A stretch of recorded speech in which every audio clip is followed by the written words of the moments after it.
animer ça. J'ai couru pour pouvoir l'animer, pour pouvoir suivre toutes ces conférences-là. C'est magnifique.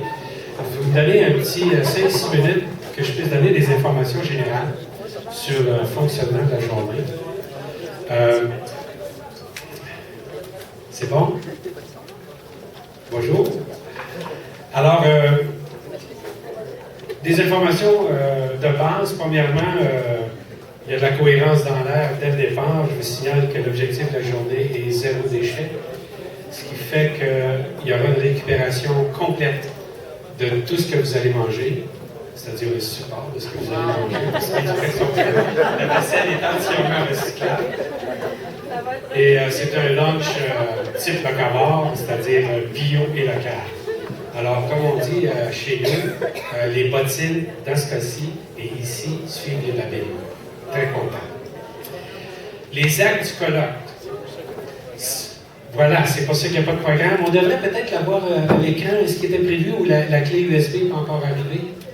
Est-ce que le programme... Bon, écoute, pendant que je parle, René, si tu as le temps de placer le programme, ça va être merveilleux. Alors, ça me permet d'introduire René, le technicien de la firme audiovisuelle Colin. Tenez-vous bien, les actes du colloque ont une forme très écologique aussi et moderne. Il va prendre la forme d'un CD que vous aurez immédiatement après le montage, qui peut prendre un certain temps, c'est normal. Alors, l'ensemble de toute la journée est filmé par cette généreuse entreprise et on va en faire un CD qui fait que vous allez pouvoir propager l'information et les bonnes nouvelles à tous vos amis par après.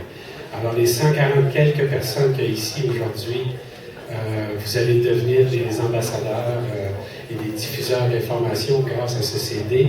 Félicitations à André pour l'extraordinaire idée, c'est magnifique. Entre-temps, sur le site web, les conférenciers et conférencières vont mettre leurs références scientifiques ou personnelles de ce qu'ils ont traité comme sujet. Donc, vous avez deux bonnes sources d'informations. Je voudrais vous dire que la rencontre est devenue tellement populaire qu'on a même des gens de Télé-Québec. Imaginez-vous, Télé-Québec s'est déplacé pour venir assister. C'est la gang des Verts contre-attaque. Je voudrais juste que vous les saluiez, je trouve ça extraordinaire. Où est-ce que vous êtes cachés? Voilà! Merci beaucoup! Il y a également la presse coopérative et indépendante que certains connaissent peut-être pas, qui est extraordinaire, qui s'appelle Ensemble. Merci Nicolas, ils sont là. C'est magnifique, ils sont venus comme ça spontanément, je trouve ça fantastique. Le temps, c'est de l'argent. Hein, c'est pas pire, c'est moi le grand argentier aujourd'hui. Ma principale job, c'est rien pour ça qu'André m'a appris finalement.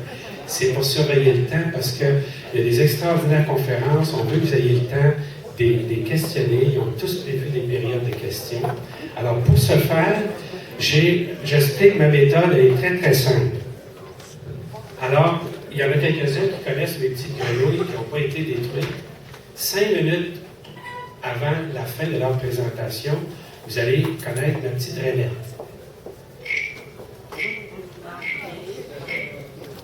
Si le conférencier n'a pas compris, le char mon rond 1 minute avant la fin. Puis là, mettons que le monsieur ou la madame, ils sont partis, ben là, j'ai besoin de vous autres. Le char mon affiche.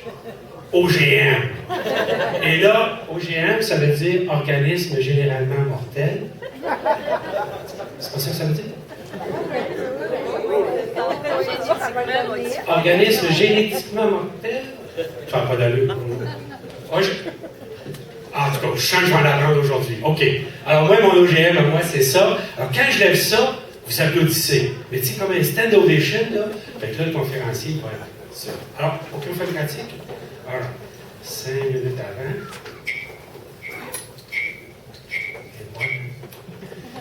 Et 1 minute avant. Là, c'est bizarre. OK. Alors, il me reste encore 3 minutes pour respecter le temps parce qu'il va falloir que je me le fasse à moi-même. Le déroulement de la journée. Alors, je les lis avec vous. Vous avez les deux écrans. Vous voyez bien tout le monde? On y va. Nous débuterons à 9h avec, je dirais pas de magnifiques présentations parce qu'ils sont toutes bonnes. Dérive environnementale des OGM avec M. Laurier-Bus qui est à ma gauche, à ma droite. À 9h30, dérive technologique avec M. Michel Bégin, qui est à ma droite. Une pause. À 10h45, on commence avec les dérives sociales de Louise Vandelac. Est-ce que Louise est arrivée? Pas encore. Mais ça fait rien, c'est pas grave, je suis sûr qu'elle va être là. À 11h40, encore quelqu'un qui se plaint. Moses.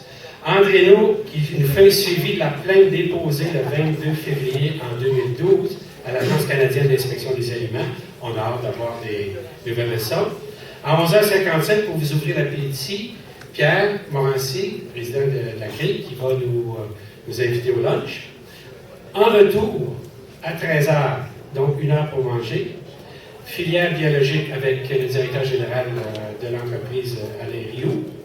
À 13h15, Madame la présidente de Vigilance OGM, Christine Gingras. Je vais les présenter plus en détail au fur et à mesure qu'on les verra. 13h30, contrat type de semences OGM expliqué par Kenny Sanson. 14h, le panel, avec M. Pierre Bolduc, M. Michel Brien, M. Chiasson, malheureusement, ne pourrait être là pour suivre sa maman qui est rentrée hier soir à l'hôpital, Jean-Pierre Chapelot et Serge Beauvais. Et la conclusion avec la présidente de Solidarité rurale du Québec, Claire Bolduc. Un sacré beau. Alors, je vous signale, je vous apprends aussi que c'est une journée de relâche aujourd'hui pour vos cellulaires et tout autre appareil de belles qui font du bruit. Alors, la semaine de relâche, la journée de relâche se terminera vers les 17h. D'accord? Je vous avertirai d'ailleurs pour vous dire, remettez-vous à l'ouvrage. Mais en attendant, si vous aviez la gentillesse de les mettre en relâche, ça serait très apprécié. Alors, André, je ne sais pas s'il y a d'autres nouvelles que tu veux glisser. Sinon, on commence. Alors, je vous présente le premier conférencier, M. Laurier-Luce, que j'ai la chance de rencontrer régulièrement, pas loin de ma paroisse Racine. Il travaille attentivement et avec beaucoup de persévérance à Valcourt. Alors, Laurier, il travaille à l'école secondaire. Je vous expliquerai pourquoi après rapidement.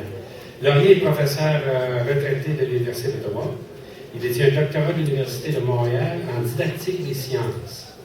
Il assume la vice-présidence de la Société de conservation du corridor naturel de la rivière au Saumon et il dirige actuellement le chantier carbone neutre des Amis de la Terre du Val Saint-François. Depuis 4 ans, il coordonne un projet absolument fantastique. Si vous voyez ce que ça fait dans cette école-là, c'est magnifique, qui s'appelle l'école secondaire L'Odyssée passe à l'action environnementale. Alors, Laurier, je te laisse la parole. Merci.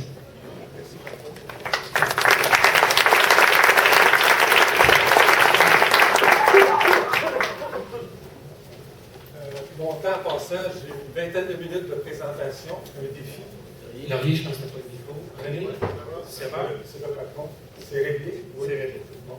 Une vingtaine de minutes de présentation, donc je demanderai à Jean-Claude de calculer pour avant 20 minutes. J'aimerais avoir au moins une bonne 10 minutes de questions de votre part et réactions sur ce que j'ai dit. Merci Jean-Claude. J'ai l'honneur et le privilège de briser la place ce matin. Je vous souhaite personnellement bienvenue à notre rencontre sur les dérives environnementales des OGM. Pour ma part, c'est justement la perspective, la particularité de la dérive environnementale qui m'intéresse. René Dubos nous disait le problème n'est pas de savoir comment l'homme modifiera son environnement naturel, mais comment il le fera. En passant, René Dubos était présent à ma graduation à Sherbrooke en 1969. Et j'ai un très bon souvenir de sa présentation. Une dérive. Ce concept-là, on dit que c'est une déviation incontrôlée d'un processus. Récemment aussi, j'ai eu l'occasion de rencontrer Pierre Rabhi qui nous signalait que pour lui, c'est comment traduire ça. On ne sait pas où on s'en va, mais on y va. Ça retraduit cette idée de dérive. Et encore une fois, pour moi, c'est l'aspect de la préoccupation environnementale de cette dérive qui m'intéresse. Le cadre de l'analyse que je veux vous présenter est le suivant. Un producteur agricole a le premier souci de produire des aliments sains. Et ça, pour moi, je vais y revenir à la fin de ma présentation, ça touche ce qu'on appelle le service d'approvisionnement de l'écosystème. En même temps, le producteur doit se viser à mettre en valeur le territoire dans une approche de durabilité environnementale.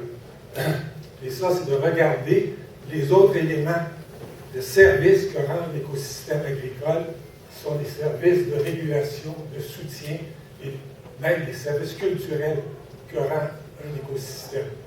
Encore une fois, j'espère avoir le temps à la fin de traiter de ces différents services écologiques.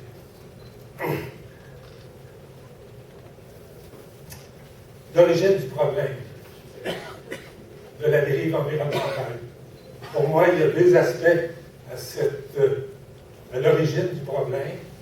C'est le développement effréné de cette technologie des OGM et l'évaluation du risque qui est vraiment inadéquate dans la démarche. Pour l'illustrer, je prends ici l'exemple, mais pas l'exemple de ce qui s'est passé depuis une quinzaine d'années, où le premier OGM qu'on a développé, je vais prendre cet écran-là ici, le premier OGM où on avait un seul transgène de présent dans la plante, ce transgène-là pouvait soit synthétiser ou produire l'insecticide, le maïs qui était un très bon exemple, ou bien donc que cette plante pouvait tolérer un herbicide. C'est la première étape du développement de la technologie.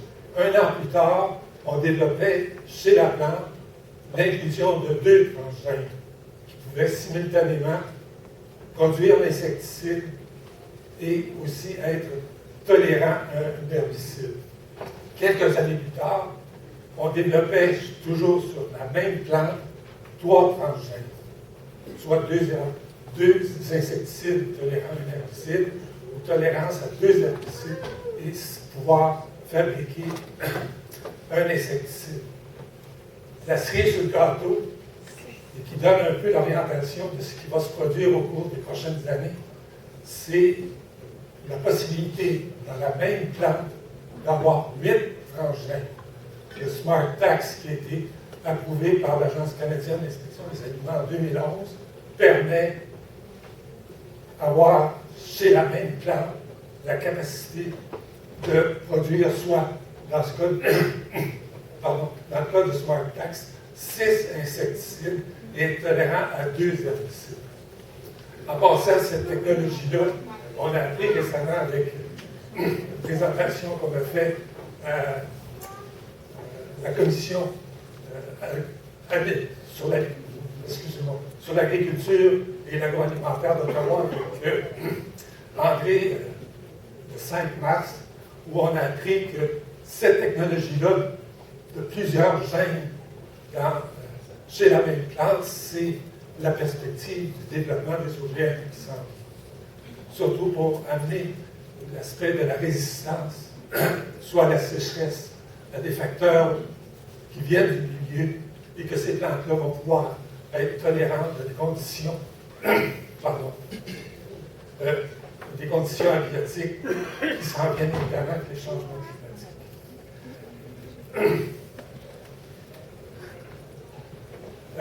L'autre aspect du problème, c'est l'aspect de l'évaluation du risque dans le développement de ces technologies. Et si je compare évidemment ce qui se produit en Europe et ce qui se produit en Amérique du Nord, en Europe où on applique le principe de précaution et en Amérique du Nord où on applique dans cette démarche-là ce qu'on appelle l'équivalence substantielle. Dans ce tableau-là, je résume les deux démarches qui sont utilisées et peut-être insister sur le troisième aspect, sur le caractère distinctif des OGM quand on parle du principe de précaution. Et que clairement, lorsqu'on fait l'évaluation du risque dans ce cas-là, on regarde ce produit-là comme étant une nouvelle filière, vraiment une nouvelle façon de faire et de le traiter comme tel. En équivalence substantielle, c'est qu'on considère tout simplement ce produit-là ou cette technologie-là comme une variété différente d'une même espèce pour la plante. et ce qui donne vraiment tout à fait une autre approche. Je vais rapidement, évidemment, en Europe, l'étiquetage est obligatoire, tandis qu'ici, il n'y a pas d'étiquetage chez les OGM. Et le dernier aspect que je veux attirer votre attention, évidemment, le principe de précaution tel qu'on l'applique en Europe amène de privilégier les intérêts des consommateurs et la protection de l'environnement, tandis qu'ici, en Amérique du Nord, c'est vraiment de privilégier les intérêts des développeurs de l'industrie des OGM. Ça, j'aurais pu prendre vraiment beaucoup de temps pour vous expliquer la différence de ces deux approches d'évaluation du risque, mais à mon point de vue, c'est vraiment l'origine du problème, c'est de considérer la démarche du développement de cette technologie-là à partir d'une façon d'évaluer qui est vraiment inadéquate. En Europe, il y a 0,07% des champs qui sont OGM. En Amérique du Nord, seulement dans le soya, il y a 93% du soya qui est OGM. Déjà en 2003, une commission d'éthique de l'éthique et la science et la technologie avisait le gouvernement du Québec des dangers sur le plan environnemental de l'atteinte à la biodiversité, de la contamination de d'autres cultures de la flore sauvage, développement de résistance à des agents pathogènes, à la toxicité pour la faune, constituent des risques potentiels qui ne peuvent être négligés. 10 ans plus tard, ce n'est plus des risques potentiels, c'est des risques réels. Quand on regarde ce qui se produit, évidemment, encore une fois, dans la perspective sur le plan environnemental. Pour conclure sur l'origine du problème, dans un texte qui traite de l'éthique, qui a été publié en 2012, et d'ailleurs, c'est l'année que cet article-là, dans la Constitution de la Suisse, qu'on peut lire à l'article 120, que l'être humain et son environnement doivent être protégés contre les abus en matière de génie génétique. La Suisse respecte l'intégrité des organismes vivants et la sécurité de l'être humain, de l'animal, de l'environnement et protège la diversité génétique des espèces animales et végétales. En Suisse, on a un cadre juridique dans la Constitution qui permettrait aux gens de la filière biologique d'être protégés contre la contamination des OGM. Ce qu'on n'a pas ici, et même on a l'inverse ici, où on a des poursuites de producteurs qui se retrouvent avec des OGM dans leur champ et qui sont poursuivis par les compagnies. L'essentiel de ce que je vais vous présenter, c'est regarder pour les plantes OGM insecticides à quoi consiste la dérive environnementale, pour des plantes tolérantes aux herbicides, évidemment sur l'aspect de l'impact sur la biodiversité, et finalement, la lumière au bout du tunnel, c'est de regarder une alternative à tout ça en termes environnementaux, qui est l'agroécologie.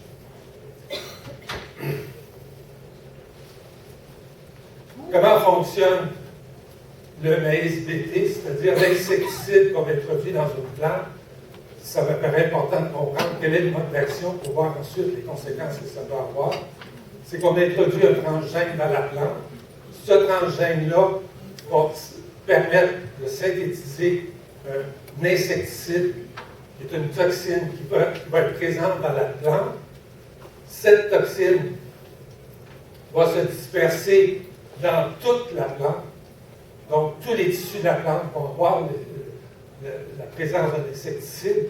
Lorsqu'un insecte, particulièrement une larve, consomme une partie de la plante, cette toxine vient s'intégrer à des récepteurs dans la paroi intestinale et qui crée des pores.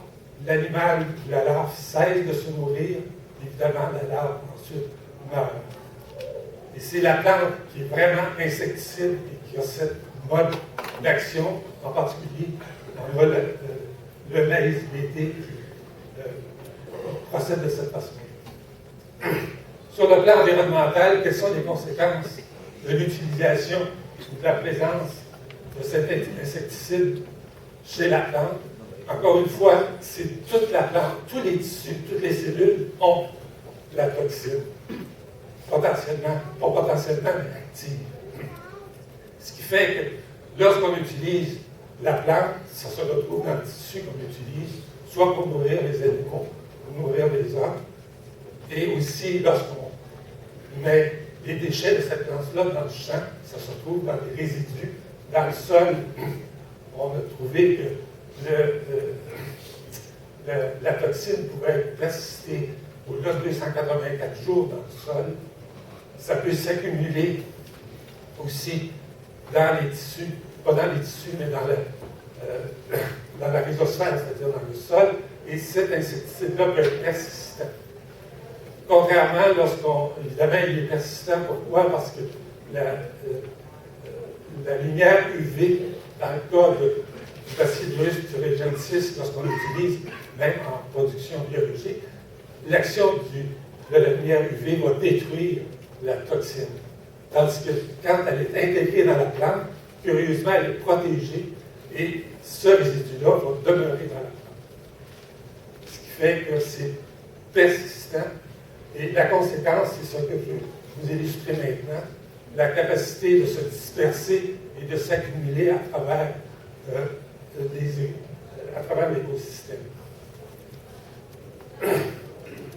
On est habitué, lorsqu'on regarde, évidemment, l'utilisation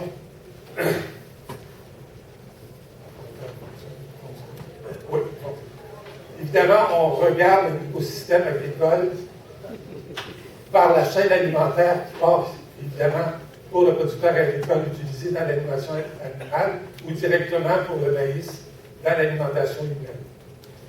Ce qu'on oublie souvent, c'est que cet aspect de l'utilisation d'une chaîne alimentaire, qu'il y en a une dans l'écosystème qui complète celle-là, évidemment, qui sont tous les autres aspects de l'utilisation soit évidemment, de la plante ou des résidus de la plante par le reste des organismes vivants qui se retrouvent dans l'écosystème.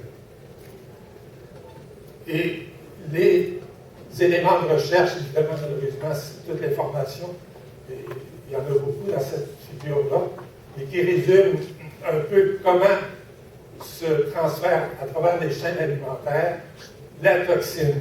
Et là, j'attire votre attention sur probablement la principale pour les lépidoptères qui consomment la plante, qui peuvent être parasités par un parasite qui s'appelle le trichogramme. En passant, les gens d'agriculture biologique, pour le maïs, connaissent ce parasite-là qui est utilisé pour s'attaquer à la pyrale du maïs. Cette contamination se poursuit dans la chaîne alimentaire. On est ici par les voies aériennes, et on peut l'illustrer par d'autres recherches pour ce qui se passe, excusez-moi, dans le sol où les résidus de la plante peuvent être consommés par des organismes qui sont dans le sol et contaminés dans la chaîne alimentaire des animaux qui se retrouvent dans le sol. Ça résume environ 3 ou 4 recherches, ce tableau-là, où on voit les concentrations de la toxine insecticide à travers la chaîne alimentaire. Et ça devient une préoccupation. Probablement que Michel, tantôt, pourra parler pour l'humain de ce transfert potentiel ou même réel de la toxine à travers la chaîne alimentaire, évidemment, pour le côté des humains. Il y a juste un petit aspect qui m'intéresse depuis quelques années, c'est la présence de la mycorhize dans le sol, où on reconnaît l'aspect vraiment bénéfique de cette symbiose entre les champignons et les racines des plantes. 70% des plantes possèdent cette capacité de vivre en symbiose avec les champignons, qui sont les mycorhizes, et qui permettent vraiment d'être avantageux pour la production des plantes, pour le développement des plantes. Il y a une recherche qui démontre, clairement qu'un champ où on utilise le maïs BT va réduire de façon significative la mortalité mycorhize qu'on retrouve dans le sol. Ce que j'ai envie de faire, c'est juste de mentionner l'autre aspect que je voulais traiter, c'est le mode d'action pour les plantes qu'on considère comme tolérantes aux herbicides, le fameux Roundup. Je vais passer évidemment sur le mode d'action. J'aurais aimé vous présenter pour vous expliquer comment ça fonctionne. Mais aller immédiatement à des résultats qu'on a obtenus ici au Québec de la présence de l'herbicide qu'on utilise lorsqu'on a des plantes tolérantes, le fameux Roundup, le glyphosate, qu'on retrouve dans ces produits-là, et que les recherches commencent à documenter sur la présence de cet herbicide-là dans nos cours d'eau. En passant, le glyphosate, le Roundup, ça serait intéressant de s'intéresser aussi à ce qui se passe dans les sédiments. Pas juste quand ils se retrouvent dans le cours d'eau, mais lorsqu'ils se déposent, ils se retrouvent dans les sédiments qui sont. Puis si par hasard, ça va brasser ces sédiments, qu'est-ce qui se produit? Il y a un élément de recherche extrêmement intéressant et important. Je vais immédiatement non, je viens d'en passer une. Le graphique n'est pas là. De toute façon, la recherche au Québec, qui a duré à peu près 8 ans, a démontré l'augmentation du glyphosate dans les cours d'eau d'une façon constante depuis 8 ans. Il y a augmentation de ce produit-là dans nos cours d'eau, et ça démontre très clairement l'argument qui nous dit que plus on utilise, parce qu'on sait au Québec qu'on utilise de plus en plus d'OGM, qu'on devrait réduire l'utilisation des herbicides et des pesticides, mais clairement, pour celui-là, on trouve dans les 4 rivières qui ont été échantillonnées une augmentation constante de ce produit-là dans nos cours d'eau. Avec les conséquences, évidemment, comment ça s'intègre dans les chaînes alimentaires et dans les écosystèmes, qui deviendraient inquiétants. En passant sur la question des OGM et la biodiversité, je mets juste un petit signal d'alarme, à savoir qu'on devrait, lorsqu'on fait des recherches pour comparer l'utilisation des OGM versus la non-utilisation des OGM, qu'on devrait comparer les champs avec des champs d'agriculture biologique et non pas avec des champs où on utilise des pesticides, des insecticides, comme on voit, en tout cas les 2 recherches que j'ai consultées, une en Angleterre et même une au Québec, où on comparait des résultats avec des champs où on utilise des pesticides et des insecticides pour comparer la biodiversité. À mon point de vue, on devrait toujours comparer avec des champs en agriculture biologique pour dire que plus ou moins de biodiversité. Et lorsque les recherches le font, c'est très clair que la biodiversité se retrouve d'une façon très significative, beaucoup plus importante dans les champs d'agriculture biologique. Je vais parler du lin. Ça, dans la première question, j'espère que j'aurai l'occasion de parler des graines de lin. Je reviendrai à ça. Mais juste pour la minute qui me reste, une alternative, la lumière au bout du tunnel, la possibilité de faire une agriculture différente dans une perspective qu'on annonce ici en agroécologie, qui tient compte, comme je disais dans mon introduction, des différents services que rendent les écosystèmes. Généralement, on s'intéresse à l'aspect du service d'approvisionnement qu'on a en agriculture, où l'agriculteur produit des aliments ou un service directement produit par le développement de sa ferme. Mais il ne faut pas oublier que différents autres services que rend l'écosystème agricole, soit les services de régulation. On le sait au printemps, quand l'eau nous arrive avec la fonte des neiges, que les terres agricoles peuvent être une façon de tempérer la venue de cet élément-là de surplus d'eau dans nos cours d'eau pour la question de la régulation des cours d'eau. Service de soutien d'écosystème agricole peut servir à maintenir des habitats pour les différents organismes.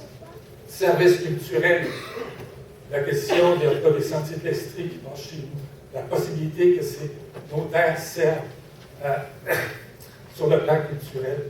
Aussi, évidemment, on sait qu'il y a des services qui peuvent être, qui ne sont pas des services, mais un impact plus négatif des écosystèmes agricoles en termes d'impact par les intrants, entre autres par les OGM ou par les extrants. Tous les producteurs agricoles, évidemment, sont de plus en plus soucieux de la qualité de l'eau qu'ils utilisent et qu'ils rejettent ensuite dans l'environnement. Et ça nous donne la perspective, en tout cas la possibilité d'avoir la lumière au bout du tunnel avec une approche agroécologique où on tient compte, évidemment, ici je présente dans une approche plus traditionnelle avec l'utilisation des fertilisants chimiques, évidemment la monoculture, l'utilisation des OGM, par opposition à une agriculture où on utiliserait évidemment principalement la polyculture et évidemment une gestion plus organique, en tout cas au niveau des sols en particulier, qui devrait être le souci de tous les producteurs agricoles, de considérer qu'une approche comme celle-là permet la diminution, avec l'agriculture traditionnelle, la diminution des organismes vivants qui sont bénéfiques à l'agriculture et qui évidemment diminuent, et qui a les organismes qui sont nuisibles, qui augmentent dans des pratiques dites, en tout cas, qui m'apparaissent très déficitaires. Tandis qu'on regarde avec une approche plus où on intègre vraiment l'ensemble des écosystèmes, d'obtenir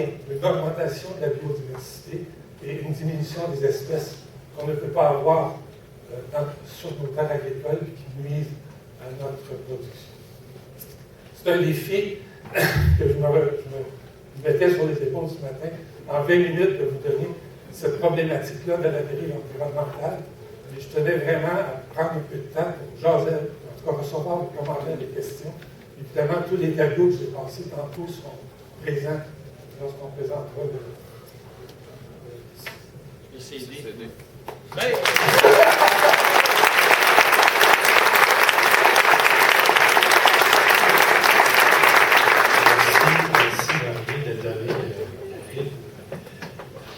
Des successeurs, beaucoup de présentations. Alors, on a un beau 9 minutes devant nous. Il y a les micros. Je pense que ça serait vraiment préférable. Je sais que pour certains, ça peut être un peu gênant, mais pour que ça s'entende bien jusqu'en arrière, ce serait préférable de poser vos questions au micro pour l'intérêt commun. Peut-être prendre le soin de juste vous présenter, vous nommer. Alors, monsieur, merci beaucoup. Bonjour, d'abord je vous remercie d'organiser un colloque comme ça, c'est assez rare de voir ça. En général, on a une autre phase de l'année.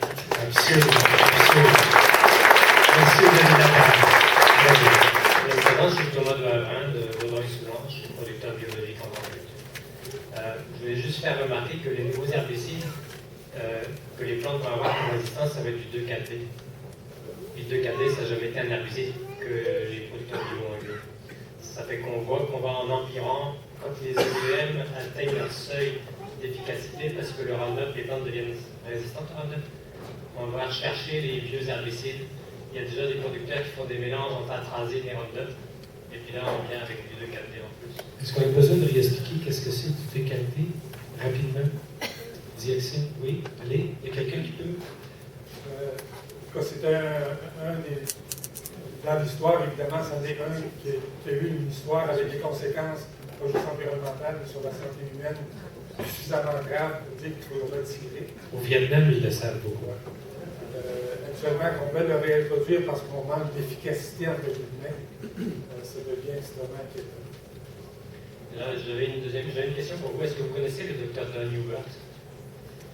Peut-être que le nom, c'est... Don Hubert, c'est un scientifique américain qui vient de faire remarquer qu'au niveau du sol, un sol qui est utilisé, où il y a eu 10 ans de Roundup dessus, c'est en train de changer toute la flore du sol. Et dans cette flore-là, il se développe des nouveaux pathogènes qui ne sont même pas capables d'identifier.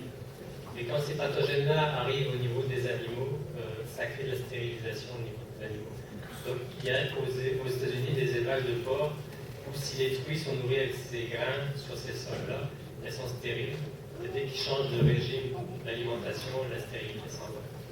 Et je pense qu'on est rendu à un point où il faut vraiment faire attention. Avez-vous la gentillesse d'épeler le nom de ce chercheur? Don Hubert, D-O-N, après c'est H-U-B-E-R. Merci, je vois des gens qui prennent des notes. C'est gentil, merci beaucoup. Il est venu donner des conférences au Québec, il me semble qu'il y a quelques-uns qui sont participés à ces conférences. Merci, monsieur. Madame Rachel. Oui. Excusez, le docteur Hubert, H. Hubert, est de l'Université Purdue à l'Indiana. Et il a aussi découvert que le soya a de 70 à 90% moins d'oligo-éléments après qu'il ait été arrosé au Roundup.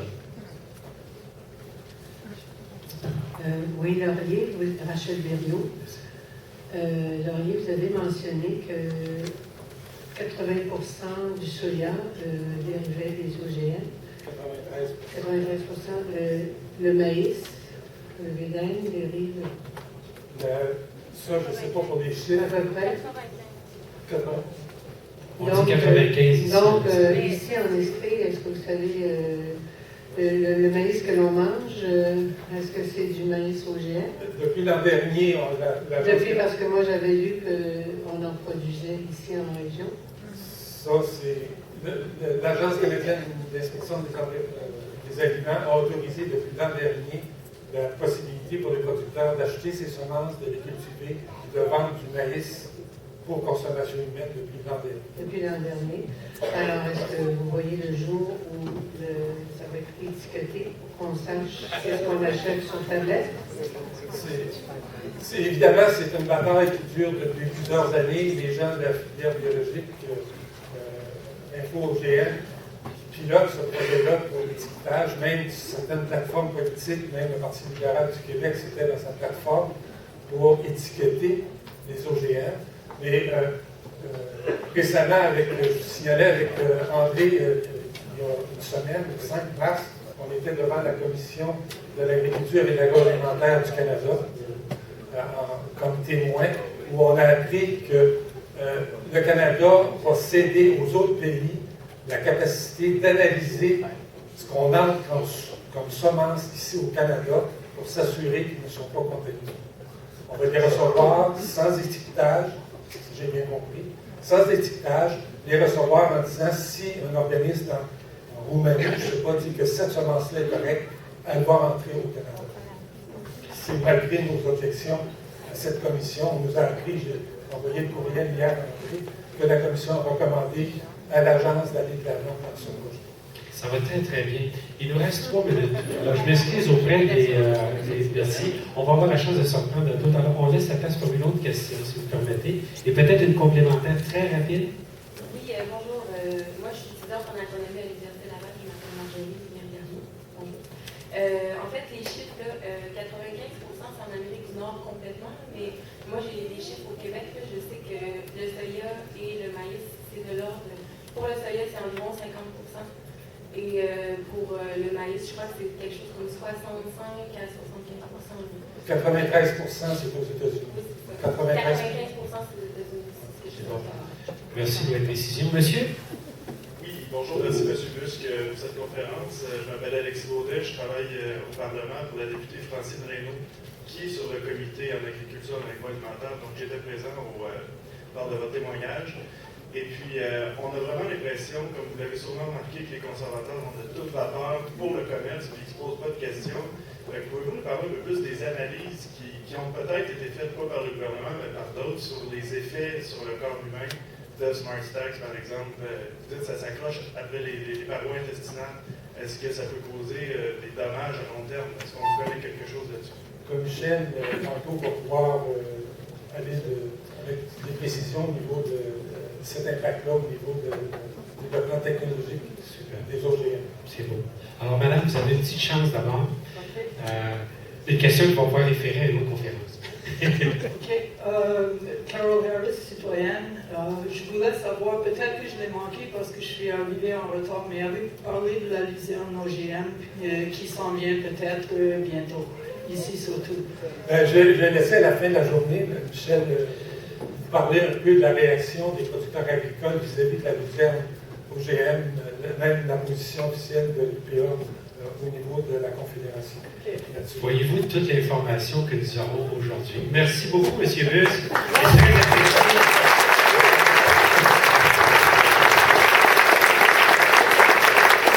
Et c'est bien parti. Je vous présente le prochain conférencier, présentateur, pendant qu'il installe son petit appareil sonore. M. Michel Bégin est virologue spécialisé en génétique virale. Il va nous expliquer que pour promouvoir l'usage des aliments transgéniques, les promoteurs avancent une série d'assertions bénéfiques. Après 15 ans d'usage commercial, le bilan des analyses scientifiques montre que chacune des assertions avancées est réfutée. Les résultats mettent en évidence que les désavantages et les dangers réels des aliments transgéniques sont plus importants que leurs avantages et que leurs usages répétés nuisent à l'agriculture. Les méthodes de fabrication des transgènes les plus utilisées en agriculture et leurs inconvénients seront présentés dans cette conférence. Alors, M. Bégin nous parlera donc des dérives technologiques des OGM. M. Bégin. Oui, merci. Vous m'entendez? Oui. D'accord. Alors, au cours de ma présentation, je vais vous dire en quoi les OGM agroalimentaires sont une dérive technologique. Alors, principalement, ce que j'aimerais que vous reteniez, en principe, le but de ma présentation, c'est qu'à la fin, vous soyez capable de répondre à ces questions. Alors, quatre questions principales. La première, qu'est-ce qu'un transgène? Il faut savoir quelles sont les principales étapes de fabrication des transgènes. C'est sûr qu'il va y avoir une partie assez technique, donc j'ai pris des précautions pour que ce soit un peu plus facile à comprendre. La deuxième question, est-ce que les assertions sur lesquelles sont basés les bénéfices annoncés des OGM sont validés? Je vais vous donner quelques notions là-dessus. Puis la troisième question, est-ce que les agences d'évaluation des OGM sont crédibles? C'est une question qu'il faut se poser. Il faut aussi y répondre. La quatrième question, quelles sont les conséquences d'une analyse critique des études accumulées au cours des 15 dernières années d'usage des OGM contaminants? En principe, à la fin de ma présentation, vous devriez être capable de répondre à ces questions. Donc, étant donné que c'est un peu technique, alors j'ai divisé la présentation en thèmes principaux. Il n'y a pas de section annoncée, mais vous allez pouvoir me suivre facilement à ce moment-là. Alors, la première chose que je vais faire, c'est de définir qu'est-ce qu'un transgène. Comment on construit un transgène? Ensuite, je vais tout de suite aller sur les bénéfices attendus des OGM et des assertions des promoteurs. On va voir qu'est-ce qu'ils disent.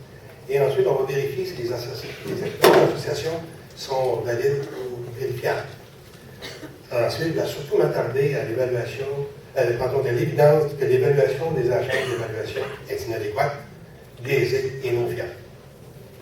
Et ensuite, comme virologue, je suis intéressé, j'ai regardé comment le transgène évoluait, parce qu'il y a une partie virale dans le transgène. Alors, j'ai fait un parallèle, je vais vous montrer quel est le parallèle entre la transgénèse, alors c'est marqué transgène, entre la transgénèse et l'infection virale. Ensuite, on va conclure. Alors, il faut vous donner d'abord une définition. Qu'est-ce qu'un OGM agroalimentaire? On l'appelle aussi un aliment transgénique. Alors, je vais simplement le lire avec vous. Alors, c'est un aliment ayant reçu un ou plusieurs transgènes par un processus qui aboutit par l'insertion des transgènes dans un patrimoine génétique d'un être vivant pour l'obtention d'OGM. Alors, qu'est-ce que ça veut dire? Ça veut dire qu'un transgène est une construction artificielle de séquences de gènes étrangers. On prend des bouts de séquences d'ADN de virus, de bactéries, de plantes, d'animaux, et on les mélange ensemble pour les concentrer dans un organisme. Alors, il y a toujours 3 sections dans un transgène. Vous avez il y a 3, 1, 2, 3. Donc, vous avez surtout le gène d'intérêt, celui que le promoteur veut obtenir. Mais il y a toujours en avant un promoteur viral. C'est un morceau de virus qui sert à fabriquer le produit du gène d'intérêt. Alors, le promoteur, autrement dit, c'est comme l'accélérateur, la méthode d'accélérateur pour produire le virus. Et en plus, dans la troisième section, je me suis trompé de piton. Alors, dans la troisième section, encore trompé de piton, alors, il y a un marqueur terminal pour pouvoir les suivre, les transgènes, dans la construction d'un transgène particulier, par exemple. Alors, il y a 5 étapes principales pour la fabrication d'un OGM alimentaire. La première chose, c'est la construction génétique proprement dite. Alors, il s'agit ni plus ni moins qu'un bricolage. On coupe une séquence et puis on la colle dans une autre séquence d'ADN. Alors, dans le gène d'intérêt, si on en prend un, on le colle ensemble. Le gène d'intérêt, on peut aussi en plus le modifier par d'autres séquences d'ADN. C'est ce genre de choses qui se font. Et souvent, vous allez entendre parler, c'est une séquence d'ADN, c'est comme une autre séquence d'ADN naturelle. Le problème, c'est qu'on les modifie. Et puis, ils ne deviennent plus naturels à ce moment-là. Ce sont des constructions artificielles. La deuxième étape, il faut insérer le gène choisi. Ce qui est particulier dans cette étape, c'est que l'insertion est imprécise. Elle se fait au hasard. Alors, c'est pas, en réalité, on ne sait pas ce qu'on fait. On ne sait pas où est-ce que le transgène va s'incorporer dans la séquence des gènes de l'atlanticide. Donc, elle est agressive, hasardeuse et évidemment, elle peut causer des effets métagéniques. Ensuite, une fois que le transgène est construit, il faut le trier, il faut aller le chercher à partir de plusieurs essais, et on le trie par résistance aux antibiotiques ou une mesure directe de la protéine d'intérêt. Alors, c'est pour ça qu'à la fin du transgène, à la dernière section, il y a une section de résistance aux bactéries. De cette façon-là, on peut les sélectionner en utilisant des antibiotiques pour lesquels ils sont résistants. Alors, on peut avoir différentes bactéries. Alors, si on ajoute un antibiotique, évidemment, les bactéries qui vont ressortir sont juste celles qui sont résistantes à ces antibiotiques. Alors, c'est pour ça qu'on ajoute toujours une section de gènes qui sont résistants aux antibiotiques, c'est juste pour le triage. Ensuite, une fois qu'on a trié, là, on peut faire la culture des plantules. On sélectionne les différentes plantules pour la commercialisation. Et ensuite, on peut faire des croisements avec les meilleures variétés des dernières années. Maintenant, je vais juste illustrer. On l'a vu avec des mots, maintenant on va le voir dans l'image. Alors, l'important, c'est de... Alors, la première chose à faire, c'est d'identifier les gènes qu'on veut absolument utiliser comme transgène. On l'isole. Et ensuite, on l'intègre dans une autre séquence d'ADN de l'acide. On multiplie les séquences choisies. Et là, par deux moyens différents, soit on bombarde les cellules cibles avec le transgène fabriqué, c'est carrément par bombardement, ou bien on utilise une bactérie qui permet le transfert du transgène dans la cellule cible. En fait, je vous remarquer qu'en réalité, on utilise une bactérie, mais la bactérie contient un virus qui permet le transfert du transgène. Et ensuite, on sélectionne les cellules choisies, et puis on prend des plantules et on aboutit avec une plante OGM. Grosso modo, c'est comme ça que ça se produit. Et puis, on a deux grands types d'OGM sur le marché présentement. C'est les OGM tolérants aux herbicides. Les herbicides sont surtout les plus populaires, c'est le Roundup et le glyphosate. Et l'autre type d'OGM très populaire est l'OGM insecticide, dont la toxine, elle s'appelle la toxine DT. Excusez-moi, j'ai la voix toute sèche.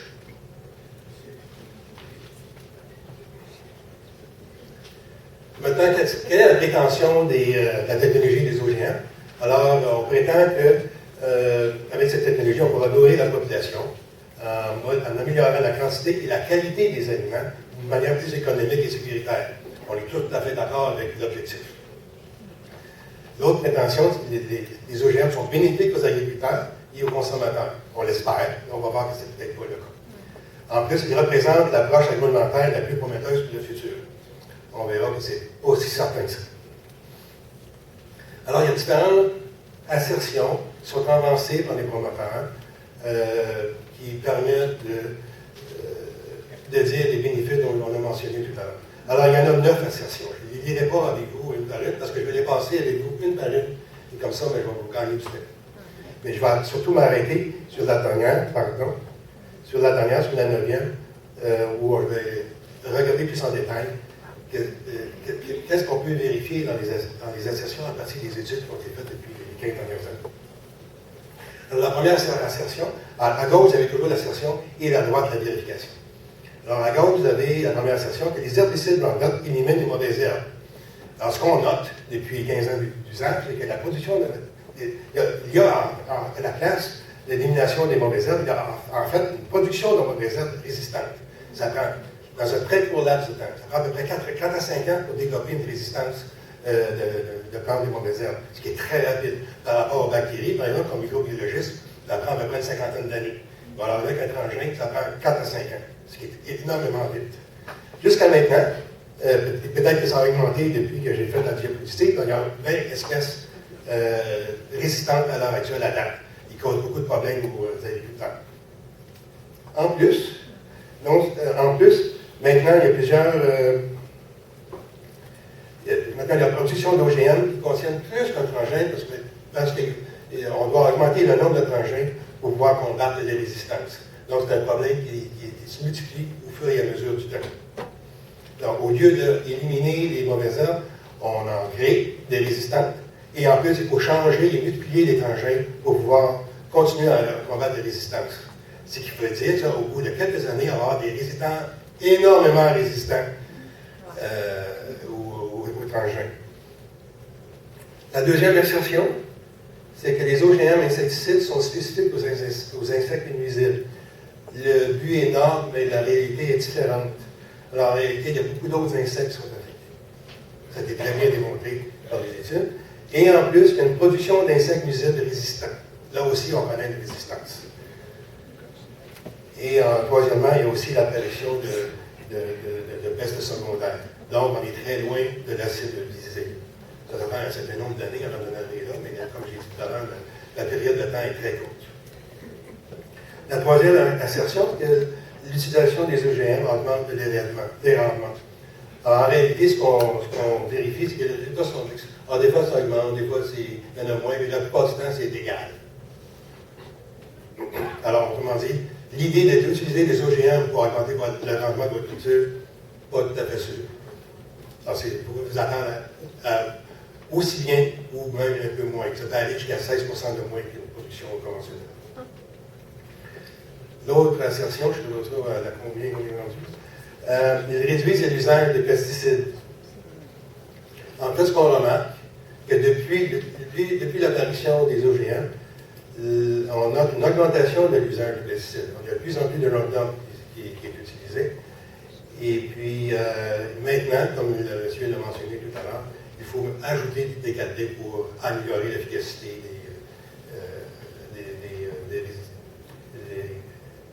des plantes transgéniques à l'heure actuelle.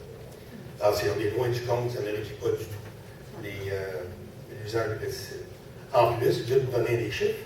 À l'heure actuelle, on a évalué une augmentation de 383 millions de livres de pesticides depuis l'usage des OGM.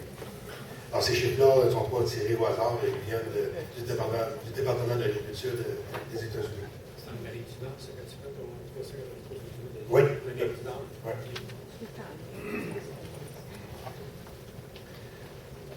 Alors, l'autre assertion, c'est qu'ils peuvent être confinés, réservés à un endroit, ils vont rester là.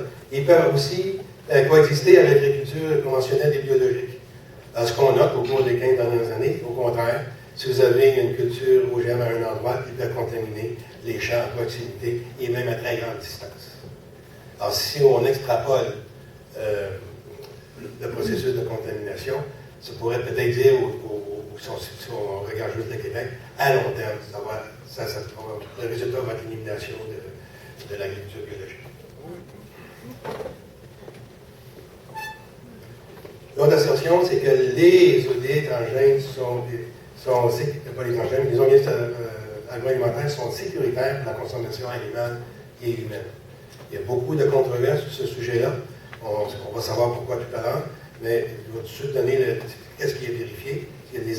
Alors, on sait que chez les animaux, ça peut causer des dommages aux au foie. Ça a été démontré. Contesté, mais démontré. Et ensuite, il y a un grand problème de reproduction sur un certain nombre d'animaux. On trouve même des problèmes chez les humains. Les problèmes de reproduction ont été notés, surtout dans les villes ou villages où il y a beaucoup de Roundup qui est utilisé. Et aussi, les cancers peuvent produire une augmentation des cancers et on a aussi beaucoup d'augmentation d'allergènes dans l'utilisation de ces OGM. L'autre assertion, c'est qu'ils sont équivalents nutritionnellement aux aliments conventionnels. On peut le dire, mais la réalité, c'est pas ça. La réalité, c'est qu'on a des différences nutritionnelles. On va vous donner un exemple. Alors, eux, les promoteurs se basent, ils disent, vous donner un exemple avec les automobiles. Ils ont des roues, ils ont une carrosse, une carrosserie, et puis ils ont un volant, ils ont un moteur, donc ils sont tous pareils. Alors, si vous fiez à ces genres de données-là, pour moi, ce que ça suggère, c'est qu'on élimine complètement la différence. Quelles sont les différences? Alors, il s'agit de savoir, lorsque vous magasinez une automobile, vous savez bien qu'ils ont des roues, une carrosserie, des moteurs, et puis des sièges, mais vous savez bien que les autos sont différentes. Mais les promoteurs insistent juste sur ce qu'il y a de pareil, et non pas de ce qu'il y a de différent. Ils avancent aussi que les OGM sont sécuritaires pour l'environnement. Alors, Laurier en a parlé tout à l'heure, je vais juste passer rapidement. On sait que maintenant, ils contaminent les sols et les cours. En plus, ils causent des dommages à la microfaune, des sols et des eaux, et ils amènent une perte de nutriments dans les plantes, et ils peuvent même augmenter l'apparition de maladies chez les plantes. Donc, ils ne sont pas nécessairement sécurisants. Ils sont nécessaires pour nourrir le monde. On peut discuter longtemps sur le sujet, mais le point sur lequel je veux apporter votre attention, c'est qu'ils ne sont pas du tout nécessaires pour ça. Pas nécessaire d'utiliser des OGM pour nourrir le monde. Ils ne remplacent pas non plus l'agriculture conventionnelle revue, parce qu'il y a toujours de l'amélioration, même dans l'agriculture conventionnelle. Et apparemment, j'ai pris connaissance qu'il y avait aussi un autre type d'agriculture, une agriculture augmentée, qui est une espèce de sélection par marquage assisté. Je ne suis pas très familier avec ça, mais il faut juste le noter. Il faudrait que les producteurs soient plus au courant. En plus, il y a une autre méthode très utile à l'heure actuelle, c'est une méthode agroécologique qui semble facilement un concurrent valable aux cultures OGM. Évidemment, pour vendre des semences, il faut qu'ils annoncent un bénéfice aux agriculteurs. Pour le moment, il y a peut-être un bénéfice à très court terme, mais à long terme, on s'aperçoit que l'usage des OGM amène une perte de propriété des semences. C'est lui, le producteur qui utilise la semence OGM, devient complètement dépendant du producteur. Du producteur de transgène. Ensuite, il y a une perte d'autonomie alimentaire parce que on devient complètement dépendant des semenciers. Alors, et en plus, le producteur agricole ne peut plus utiliser les semences comme il l'utilisait avant. Ils ne sont plus sa propriété. Ils appartiennent à Monsanto ou à Syngenta, les producteurs d'OGM. Ce qui peut causer aussi, l'utilisation des OGM peut causer une perte de marché. L'année dernière, Cargill, une compagnie qui vend des semences OGM, a averti ses producteurs de ne pas cultiver d'OGM parce qu'il ne va plus les vendre en Inde ou en Chine, on ne se souvient plus exactement. Tout ça pour dire que avant de cultiver, avant de mettre en culture leurs semences, ils ont demandé qu'ils attendent qu'ils donnent le OK. Sinon, ils pouvaient faire des cultures à vide, tout simplement. Ils ne pouvaient pas les vendre. Ça, c'est pour l'année. Ah, c'est pour l'année? Oui. Ah, pour l'année. Alors, en plus, si les OGM contaminent le sol, on ne va pas, à long terme, ça ne va pas être jamais bénéfique pour l'agriculture. Maintenant, je vais aller un peu plus en détail en ce qui concerne l'évaluation des OGM par les agences d'évaluation. Alors, on se tarde de nous dire que l'évaluation est rigoureuse et complète. Alors, lorsqu'on regarde en détail ce qui se passe, je vais juste tirer quelques points de l'analyse critique que j'ai faite. C'est que les promoteurs avancent que, étant donné que les OGM sont d'équivalence nutritionnelle, ça prouve qu'ils sont convenables. Alors, le problème, c'est que l'équivalence nutritionnelle est un concept qui est tellement large qu'on peut rentrer n'importe quoi dedans. Donc, on peut dire de n'importe quoi. Puis en plus, c'est non valide, parce qu'on se fie uniquement, comme je disais tout à l'heure, à la carrosserie, au moteur.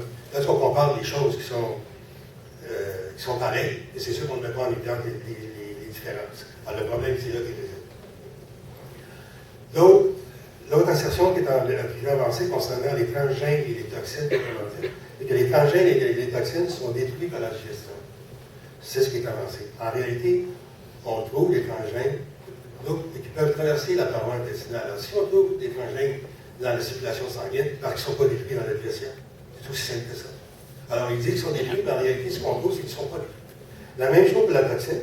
La toxine de BT, on dit qu'elle ne traverse pas la paroi intestinale. En réalité, on peut la mesurer non seulement dans la circulation sanguine de la personne, donc on va prendre la mère comme exemple, parce qu'elle est mesurée ici en ST, mais on peut la trouver dans la circulation sanguine de la mère, et en plus, dans le fœtus. Ça traverse en plus la paroi placentaire. Alors, de nous faire croire que le transgène ou la toxine est détruit dans le tube digestif et ne traverse pas la paroi intestinale, c'est peut-être arrivé il y a 15 ans qu'il n'y avait pas eu d'analyse. À l'heure actuelle, l'analyse sont faites et c'est clair que cette assertion-là est complètement indéfinée. On avance aussi que le transgène est stable. Évidemment, pour qu'il soit accepté et homologué, il faut que le transgène soit stable. Parce qu'on remarque dans les transgènes commerciaux qui ont été analysés, que le transgène est instable. Alors, cherchez l'erreur.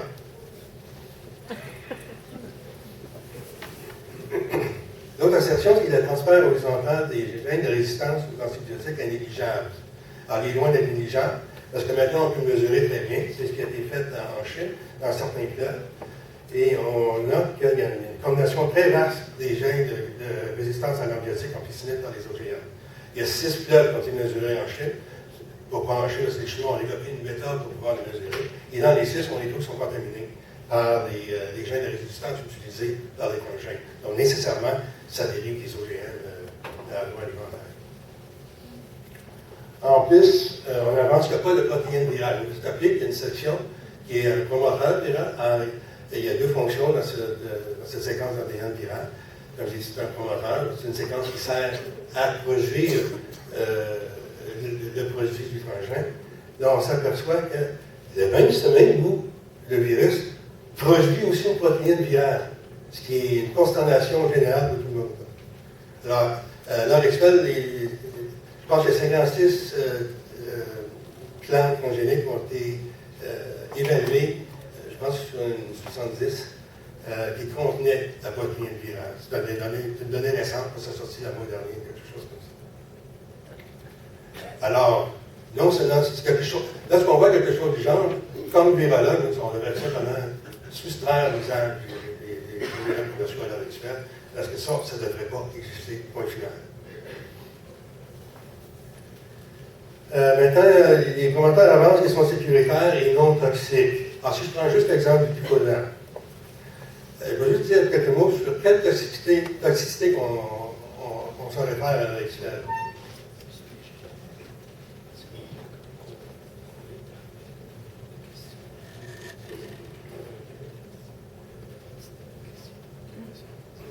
Franchement, c'est beaucoup changé.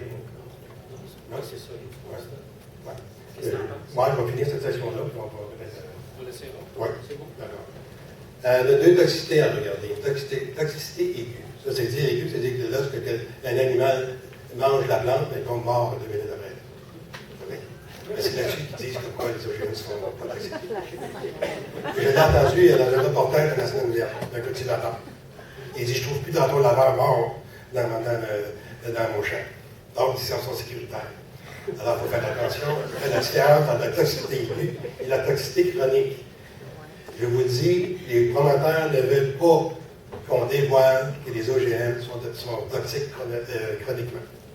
Ça changerait tout dans la production et dans leur promotion. En plus, ils se tardent de dire que le glyphosate a été très bien étudié, il a été démontré pas toxique. On est un peu d'accord avec ça. Le problème, c'est que le glyphosate, ce n'est pas lui qui est utilisé dans les champs, c'est le Roundup qui est utilisé. Alors pourquoi ils n'utilisent pas, ils ne font pas les analyses sur ce qui est utilisé? Je vais vous dire la réponse. Parce que le Roundup est 800 fois plus toxique que le glyphosate. Alors si on fait les analyses sur le glyphosate, qui est l'ingrédient actif pour tuer les mauvaises herbes, il est lui-même toxique, mais beaucoup moins que le Roundup, parce que le Roundup améliore l'effet toxique du glyphosate. Mais en plus aussi, il y a des dérivés. Il y a des dérivés du glyphosate qui sont aussi toxiques, puis ça, on n'en parle presque jamais.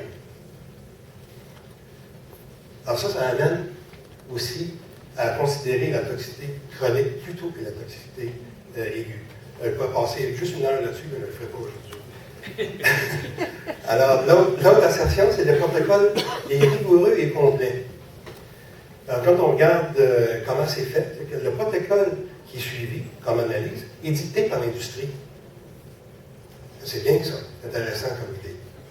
C'est quand un élève veut passer un examen, il va voir le professeur, il ne passe pas l'examen avant, ensuite il va l'étudier, ensuite il va passer l'examen officiellement. Je ne pense pas que c'est le même que ça se passe dans les écoles. Mais là, ça se passe comme ça à l'heure actuelle. En plus, pour confirmer ce que je vous dis, il y a des fraudes qui ont été démontrées en justice. Il y a eu 2 procès à l'heure actuelle, un contre Monsanto et un contre Saint-Gétan. Et les 2 ont été mis en évidence en cours qu'ils cachaient des résultats qui montraient que les OGM étaient nocifs. c'est pas quoi qu'ils disent. On peut aller chercher des rapports de justice, j'imagine. En plus, il y a un certain nombre de conflits d'intérêts qui ont été démontrés. Souvent, dans les comités d'évaluation, il y a des personnes qui font la promotion des OGM. En plus, ce qui m'interpelle encore plus, il y a une ostracisation des chercheurs indépendants. Alors, quelqu'un qui est pas. Il y a un chercheur indépendant qui décide de faire une étude sur les OGM, il y a avantage à trouver des bons résultats au vu des promoteurs. S'ils trouvent que les résultats ne sont pas favorables pour les OGM, ils perdent leur emploi. Ça, c'est vu. Ils peuvent aussi perdre leur fonds de recherche. Et ça, c'est vu. Tout ça est confirmé. Et si un chercheur veut faire des analyses des semences, par exemple, des OGM, il doit demander la permission au fabricant. Et le fabricant va toujours être présent lors de la recherche. Donc, c'est la seule façon qu'un chercheur peut faire de la recherche sur les OGM, sur les semences. Et on s'attend que, évidemment, les résultats devraient être favorables avant d'être publiés. S'ils ne sont pas favorables, ça se pourrait qu'ils ne soient pas publiés. L'autre question, c'est la dernière, je crois, c'est la gestion du risque. On peut faire la gestion du risque par une agence gouvernementale. Et non pas l'évaluation du risque avant que le produit soit sur le marché, mais on peut faire la gestion du risque après. Le problème, c'est que la gestion du risque par les consommateurs, et souvent est faite par les consommateurs, mais s'il est fait, le problème, c'est que les informations sont cachées. Toutes les informations nécessaires sur l'inocuité du produit sont gardées secrètes. On ne peut pas rien savoir de comment ils l'ont fait, quelles sont les études qu'ils ont faites, et quelle est la méthode qu'ils ont utilisée. Autrement dit, on ne peut pas analyser de façon très critique la façon qu'ils l'ont fait. Il y a eu quelques fuites qui nous indiquent qu'ils ont peut-être avantage à les cacher, parce que si on le savait, nous aurait nous serré. En plus, on ne peut pas faire la gestion du risque par une agence gouvernementale parce qu'il n'y a pas d'étiquetage. Il n'y a pas de traçabilité des OGM. Ça, c'est pas moi qui le dis, c'est l'Institut national de la santé publique du Québec. Il y a quelques années. On ne peut pas faire la gestion étant donné qu'il n'y a pas de trace. On ne peut pas identifier laquelle est des OGM et laquelle il ne pas. Donc, on veut bien faire la gestion du risque, mais dans le fond, on n'est pas capable de faire. Je vais juste finir là-dessus. En fait, c'est juste la récapitulation rapide de ce qu'on vient de voir. Alors, les OGM agroalimentaires commercialisés sont nocifs pour la santé animale et humaine, sont nocifs pour l'environnement, sont nocifs pour l'agriculture, et les risques associés à la transmission du transgène sont très élevés. En plus, il y a la perte d'autonomie alimentaire et l'évaluation par les agences n'est pas fiable parce qu'elle est inadéquate et biaisée. En plus, ils ne sont pas nécessaires pour l'alimentation. En ce qui me concerne, l'exploitation commerciale des OGM est simplement prématurée, ça devrait être encore en laboratoire. Je veux juste voir ensuite où je vais commencer. OK, on va arrêter là. Je vais suggérer la chose suivante à M. Bégin parce qu'il y a tellement de matériel là-dedans, c'est tellement bon. Et il reste quand même 26 minutes de présentation potentielle avec une période de questions de 10 minutes. J'ai suggéré qu'on puisse faire une courte période de questions maintenant sur les points qui viennent de passer. Et on se donnerait un 6-7 minutes et après ça, on ferait la deuxième partie de la présentation, si vous êtes à l'aise avec ça. En fait, la dernière partie va durer 5 minutes. Magnifique. Donc, on a une douzaine de minutes disponibles pour des premières questions. Voilà. Si quelqu'un allez, monsieur, s'il vous plaît, vous présenter, ça serait apprécié. Mon nom est Francis No. Je suis salarié ici en tant qu'ami de la Terre. Puis je me demandais si ça ne vous dérangeait pas de revenir sur le point 6, sur la protéine virale. Je n'ai pas très bien compris. Bon. Alors, dans notre agenda, il y a une section qui s'appelle la promoteur virale. C'est une séquence d'ADN qui, normalement, le promoteur ne produit pas une protéine, mais il sert simplement à accélérer la production de la protéine du gène qui est adjacent, qui est à côté. Là, on vient de trouver que cette section-là, qui est le promoteur, est aussi utilisée par les cellules comme fragment d'une protéine. Alors, ce qui veut dire que, d'accord, c'est-à-dire que la cellule l'utilise pour fabriquer une autre protéine. Donc, vous avez une protéine virale qui va être combinée à un restant d'une autre protéine. Fait que c'est la mutation qui est enclenchée à ce moment-là. C'est ça? C'est une genre de mutation qui est enclenchée à ce moment-là. En fait, c'est pas une mutation, parce qu'en fait, ce qu'on ne savait pas, Quand je dis on, c'est les agents, les évaluateurs à l'agence aux agences gouvernementales. Ils ne savaient pas que cette portion d'ADN du virus pouvait aussi produire une protéine. Ça, on le sait, lorsqu'on regarde le virus qui est utilisé, c'est le virus du chou-fleur, la mosaïque du chou-fleur. C'est un virus qui est utilisé partout pour ce genre de travail. Mais là, on vient de découvrir le mois dernier que cette partie virale, qui normalement ne produit pas de protéines, là, elle en produit de la protéine. Dans le virus, la partie du virus aussi va le produire. Mais là, c'est comme si on ne s'était pas intéressé à la question au cours des 15 dernières années. Là, tout d'un coup, il y a quelqu'un qui a fait une analyse qui a trouvé que cette bout de séquence-là produisait une protéine. Donc, à chaque fois que vous avez un transgène, vous êtes certain maintenant que vous avez une protéine virale qui est aussi fabriquée. Et puis en quoi ça, c'est un risque? Bon, alors, toute la question est enclenchée depuis ce temps-là. Alors, on sait que cette protéine-là est impliquée pour la défense du virus contre les défenses de la cellule. Donc, on va dire ça va accélérer les maladies. D'accord? Merci. C'est emmerdant, j'utilise le mot, ce qui est emmerdant avec ce virus-là, avec ce promoteur-là, c'est que lui se transfère à tout genre de cellules. Bactéries, autres virus, cellules végétales et cellules animales. C'est la pire combinaison qu'on ne peut pas demander. C'est excellent comme contamination, on ne va pas trouver mieux. Bon, une question plus joyeuse, s'il vous plaît. Oui, M. Leger. En Europe, l'Europe a réglé le problème avec le principe de précaution. Ici, on a nos amis de la Terre, avec M. Andrino, qui veulent soustraire l'usage des OGM. Quelles autres actions peuvent se joindre à nos amis de la Terre? Quelles actions devons-nous prendre pour convaincre nos ministères de l'agriculture, nos agriculteurs, pour soustraire l'usage des OGM? Je vais vous répondre en deux temps. Le premier temps, je vais essayer de les répondre. Le deuxième temps, c'est que ce que j'aimerais qu'on fasse, suite à on a expérimenté comment, on a averti les membres du gouvernement, les différents ministères, de ce problème-là. Et on y répond tout le temps. Faites-vous-en pas. L'évaluation est faite par les agences d'évaluation, qui était correcte. Ils ont démontré qu'il n'y avait pas de problème. Et quand on regarde comment l'évaluation est faite, c'est un problème. D'accord? Alors, on tourne en rond. À chaque fois qu'on décline la main au gouvernement pour dire qu'il y a un problème, ben, il ne peut pas dire clairement comme ça, ben, il y a des évaluations, des agences, on ne peut pas faire confiance avec eux. Il ne peut pas nous dire ça de même.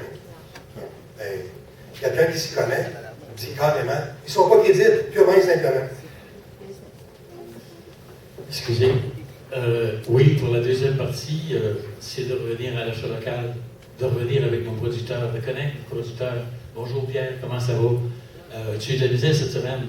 Donc, on peut avoir un dialogue avec nos producteurs, ce qui est important. Donc, le marché de solidarité a été monté pour mettre ça en fonction, pour qu'enfin, on puisse être autonome. Ça, c'est important. Puis je vais vous donner une bonne nouvelle, on est rendu à près de 20 marchés locaux en Estrie. Estrie élargie avec Canton de l'Est. Grâce aux amis de la Terre et d'autres marchés. On va lancer le de Monsieur, vous avez la chance d'une dernière question. Ah oui. Jean Rousseau, citoyen extrêmement concerné, aussi élu, je pourrais répondre un peu à votre question, madame. On est en face d'un gouvernement qui ne veut rien savoir de ce qui est OGM. Pour lui, c'est la solution pour nourrir tout le monde. Donc, c'est sa seule façon de faire pour le moment. Et les initiatives des Amis de la Terre sont effectivement les seules pour le moment qui peuvent nous garantir un avenir sain. C'est les seuls. Donc, il faut continuer de ça. Je peux vous en parler longtemps. Je n'ai pas de toutes vos connaissances scientifiques et tout. Mais par juste mon intérêt, mes fonctions et ma recherche, Monsanto, ça fait longtemps qu'ils font de la recherche sur les effets à long terme de la génétique, au niveau génétique. Moi, je me préoccupe surtout sur les effets à moyen et long terme sur l'être humain, la consommation. Exemple, je vais donner un exemple bien naïf. On transfère des cellules de poissons aux tomates pour qu'ils ne jettent pas l'hiver. Est-ce que je vais arrêter de geler l'hiver en consommant des tomates? Un exemple bien naïf, mais à moyen terme, quelles sont les conséquences de cela? Et puis, Félicitations aux invitateurs de cette initiative, c'est extraordinaire. Merci. Monsieur, question rapide. Oui, merci. Michael Bernardin de la compagnie Saint-Pirature. Monsieur Bégin, en tant que clébologue, normalement, si dans un autre aspect de société... Restez près de votre micro, s'il vous plaît. Si ces informations que vous avez révélées étaient origine des problèmes viraux cancérogènes avec une substance dans notre environnement, c'est quel ministère qui serait responsable de protéger? Parce que maintenant, vous parlez que tout le gouvernement ne nous écoute pas, mais moi, j'aimerais cibler, est-ce que c'est santé publique? Est-ce que c'est le MAPAC? Qui est en train de déroger dans ses responsabilités à ce moment vis-à-vis de votre expérience comme Alors, je vais vous répondre. On a communiqué, on a eu une réunion avec les membres du ministère de l'Agriculture, du ministère de l'Environnement, je crois, et puis le ministère de la Santé. Ils se sont combinés pour nous dire, inquiétez-vous pas, des agents d'évaluation. Je répète ma question. Si vous avez découvert un virus ou quelque chose de dangereux pour la santé publique, c'est quoi le ministère qui est premièrement responsable? J'imagine pour la santé publique, ça va être le ministère de la Santé. Le ministère de la Santé. Peut-être on peut les demander. Le problème, à l'heure actuelle, c'est que là, tout ça vient d'être mis à jour. Donc, toute la contamination, le fait que et le transgène et la toxine traversent la barrière intestinale, c'est mis à jour depuis un an ou deux. Évidemment, il faut faire toutes les études de toxicologie après. C'est une chose qui traverse la paroi, c'est une chose qui cause des maladies. Alors, j'imagine qu'au des 10 prochaines années, il y a beaucoup de personnes qui vont faire des études là-dessus, il ne faut pas attendre Monsanto pour les faire. Alors, merci. On procède à la deuxième partie? Ah oui. Merci. Là, je vais vous parler en tant que virologue. La première chose, quand j'ai vu les OGM, c'est exactement comme si on faisait délibérément une infection virale. Je vais vous montrer comment. Alors, il y a trois. Le parallèle, on a trois étapes. Alors, une étape de pénétration, de production et de dissémination. Alors, dans le cas de l'infection virale, ce qu'on sait, c'est que la pénétration est spécifique. Le virus rentre et s'insère spécifiquement dans une zone spécifique dans le chromosome de la plante ou de la cellule animale ou de la cellule végétale. Comparativement au transgène, la pénétration est forcée, elle est non spécifique, c'est n'importe où, et puis on n'a absolument aucun contrôle de l'insertion du matériel génétique, ça se fait au hasard. Ça, c'est le premier parallèle. Donc, c'est encore pire, autrement dit. L'infection virale, elle est spécifique, mais avec le transgène, c'est encore pire, c'est n'importe où. Puis on a encore contrôle dessus. En ce qui concerne la production, une infection virale, son but de l'infection, dans le fond, ou son résultat, c'est qu'il y a une multiplication de virus, ou bien de cellules cancéreuses. On sait qu'il y a des virus qui causent des cancers, mais généralement aussi, lorsqu'on a une infection, il y a une production énorme de virus. Alors, si on fait le parallèle avec la transgenèse, mais là, il y a la multiplication d'OGM, on multiplie les OGM. Donc, on multiplie la chance que le transgène qui est instable aille se combiner avec d'autres parties de chromosomes de d'autres cellules. C'est ça qu'on augmente. On augmente la probabilité de former d'autres virus nouveaux. Le Dr. Hubert, il en a déjà trouvé, là, en utilisant du Roundup. Il a mis en évidence qu'il y avait un nouveau microbe. Il n'y a pas aux existe des virus, bactéries ou d'autres sortes de petits micro-organismes, là, parce qu'ils sont en train de l'étudier à l'heure actuelle. Et comme virologue, ce qui m'intéresse beaucoup, c'est le danger de voir qu'il y a un petit bout de virus comme le promoteur viral, qui peut pas produire une protéine virale, maintenant on le sait, mais peut se combiner avec des virus latents dans les cellules et les réactiver et donc produire une infection. Puis là, il risque d'avoir aussi des contaminations croisées entre les transgènes et les virus plus connus. Pardon. La dernière étape, c'est l'étape de la dissémination. Pour une infection virale, il y a évidemment la propagation du virus infectieux, ou bien la propagation des cellules cancéreuses. Alors, si je fais un parallèle avec le transgène, il va y avoir la propagation des OGM par culture. À force de cultiver, on les dissémine. Ou bien par culture, ou bien par contamination croisée. On sait que le pollen voyage partout, les semences produites par les plantes OGM peuvent se disséminer à des kilomètres de distance.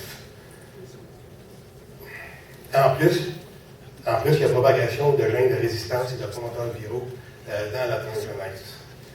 Alors, tout ça pour dire que si on ne fait pas attention, plus qu'on va avoir de transgènes dans les OGM agroalimentaires, plus on va augmenter le risque de produire des croisements entre des virus latents ou de nouveaux virus et la production de nouveaux virus. Le risque va juste augmenter. Il va augmenter tellement, d'autant plus que là, maintenant, on a sur le marché des OGM avec des transgènes de 8 types. Il y en a 8, là. Bon. Alors, pour moi, là, c'est plus une question s'il va en avoir une dissémination croisée ou pas. La question, c'est que c'est-tu l'année prochaine? C'est-tu dans 5 ans? C'est-tu dans 10 ans? C'est-tu dans 50 ans? Pour moi, c'est une bombe critique. Alors, je vais conclure l'ensemble là-dessus. Il y a 3 choses, il y a 3 points. Alors, les OGM agroalimentaires commercialisés causent plus de problèmes que de solutions. Alors, le rapport, dit autrement, le rapport bénéfice-risque est défavorable.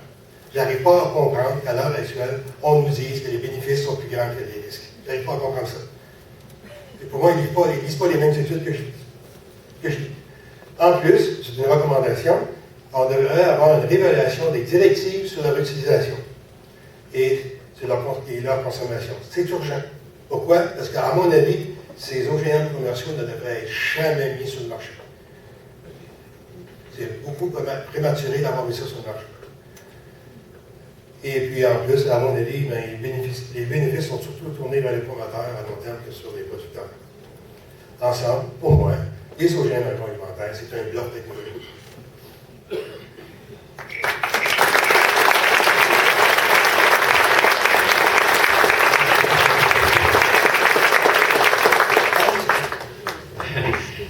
Et M. Bégin pense qu'il n'y aura pas de questions. Écoutez, on a un beau 13 minutes devant nous. Fantastique. Je n'ai pas pu utiliser le petit grenouille, c'est pas grave. Madame, si vous voulez présenter. Diane Lacroix, je travaille à l'Union des producteurs agricoles. Monsieur Bégin, j'ai une question. Tu sais, quand on fait des croisements, puis là, vous parlez d'un insert un gène, c'est quoi? Je ne comprends pas la différence. La différence, c'est qu'ici, c'est un gène de virus. D'accord? En plus, il est instable. Ils nous disent qu'il est stable, mais dans le fond, il est instable, ça a été mesuré. D'accord? Parce qu'il est instable, il peut lui-même se fragmenter. Le transgène peut lui-même se fragmenter. Et le promoteur peut lui-même se fragmenter et changer de place dans les chromosomes des cellules végétales. Il y a un vrai croisement, mettons, deux variétés pour faire une troisième variété. Alors, si la plante, par exemple, un virus latent, mais là, ça peut l'activer. Ça peut l'activer, mais d'autres choses peuvent l'activer. Et à ce moment-là, dans le processus de fabrication des virus, il peut y avoir croisement entre le promoteur viral et mais je veux dire, dans l'ancien temps, les jeunes, on faisait une variété de tulipes, fait qu'on prenait 2 variétés de tulipes. Pour des pommes, mais des fois, c'est 2 variétés de pommes. Ça, c'est des croisements naturels, c'est juste ça la différence? La différence, c'est que dans l'hybridisation conventionnelle, naturellement, il y a des contrôles spécifiques. Là, il ne faut pas oublier que les transgènes sont non spécifiques. L'insertion est non spécifique. Vous savez qu'il y a des hotspots, des bas hotspots. Bon, eux, en plus, ils s'insèrent dans les hotspots. Donc, ils sont très instables, ils peuvent facilement se détacher et se réarranger avec n'importe quoi. C'est ça la différence. Ça va, c'est clair comme réponse? Oui. Monsieur, vous voulez rappeler votre nom? Thomas Delorme. Moi, j'aurais voulu savoir, en tant que scientifique, est-ce que vous avez déjà eu des menaces? Pas encore, moi je trouve que ça. Vous disiez que vous ne voyez pas l'avantage de faire des OGM et tout ce système-là. En fait, l'avantage il est très financier parce que si vous rendez les gens malades, vous les soignez, c'est les mêmes compagnies qui vous les soignent. Non, on peut dire comme ça. L'avantage est là. Un peu cynique, monsieur. Non, c'est pas cynique, c'est réaliste. Dans certains points de vue, c'est réaliste. Les chercheurs sont francisés. Et je me demandais si justement, ça ne serait pas là où on pourrait faire quelque chose, essayer de faire une loi pour protéger les chercheurs à ce niveau-là. C'est une excellente idée. Parce que je pense que déjà, si les chercheurs avaient le droit de parole, ça sortirait mieux. L'autre chose que j'ai essayé de faire, c'est faire passer un article dans la presse sur les OGM, entre autres à cause de M. Don Hubert qui fait des conférences au Québec. Et la réponse que j'ai eue à la presse le lendemain, c'était la version de Monsanto sur Don Hubert. Ils surveillent tout ce qui est dit.